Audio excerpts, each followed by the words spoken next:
There is no them, shattering the mirror of projection. They did it. Them. Those people. The ones out there. That's the chorus of the world. Oh. The world of fear. The world of separation. The world the ego built on a lie so loud it drowns out truth. The problem is them. But now look again. Hold the hammer steady. Look close. There is no them. There is only a mind projecting an enemy, so it can keep the illusion of being me. The hammer, not destruction, revelation. The hammer isn't for hurting. It's for revealing. It's the symbol of choice. The decision-making mind, finally fed up with pretending the threat is external. That hand that grips the hammer, it doesn't belong to them. It doesn't belong to God. It belongs to the one who is finally ready to see that the mirror is a lie, to see that the face of the enemy has always been your own, but not your true face, the egoic mask, the self you made to blame and defend, the one you mistook for you. The broken mirror, a holy rupture. Look at the cracked glass. At first glance, it looks like pain. The blood on the cheek, the piercing stare, the implication of trauma.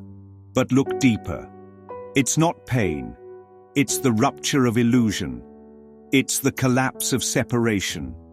It's the shattering of the lie that someone else is to blame. Each crack in the glass is a thought reclaimed. Each splinter a projection withdrawn. Each fragment an old belief that once said, "They're doing this to me." Now it says, "I dreamed this."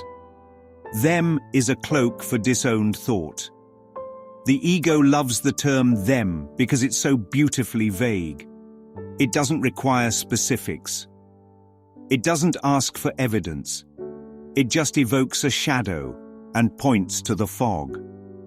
Them. The strangers. The haters. The system. The government. The demons. The left. The right. The X. The church. The elite. See how easy that was? The more undefined them is, the more powerful the illusion becomes. Because it's really just the ego saying, "I can't face the guilt in my mind, so I'll smear it onto shadows and call it other people." The opponent illusion. Conflict in a dream. So now we get to the deeper illusion. The idea of an opponent. An enemy. A force working against you. But none of them are real. There is no other mind. There is only the one dreaming it all. There is only the split mind playing both villain and victim, rescuer and attacker. If there's an opponent, it is simply an opportunity to forgive. Forgiveness recognizes that what you thought your brother did to you has not occurred. A Course in Miracles, Chapter 30, Section 6. So when you say, "They betrayed me," you are mistaken. You believed in a self that could be betrayed, and that belief projected the scene. Shadow work is not about healing the shadow, it's about seeing it isn't there. Look at the left side of the image. Dark, out of focus, faceless figures labeled them. They're not even real people. They're outlines, shadows. Because that's what they've always been. Not real enemies, just personified projections. Just figments of a guilty mind. And the Course makes this abundantly clear. The world you see is an illusion of a world. God did not create it, for what He creates must be eternal as Himself. A Course in Miracles, Chapter 20, Section 8. So what are you afraid of? Something God didn't create. A cardboard cutout in a dream. There is no them because there is no world. And without a world, there's no battlefield. No victims. No villains. Only a sleeping Son of God, dreaming of attack and calling it truth. Cracking the mirror. The real face behind the mask. Now let's talk about that face. The cracked mirror reveals a human face, dead center.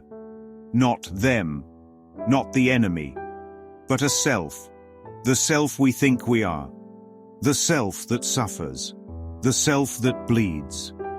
The self that always ends up on the receiving end. But what if that face is also a fiction? What if the whole mirror is the illusion? You didn't just project them. You also projected you. The you that needs to fight, flee, fix, defend, blame, justify, prove. The hammer smashes not just the lie of the other, it smashes the lie of the self. The real hammer is forgiveness. Forgiveness is not saying what they did was okay. It's realizing that what you thought happened never did. Not in truth. It doesn't change the past. It undoes the belief that the past ever happened.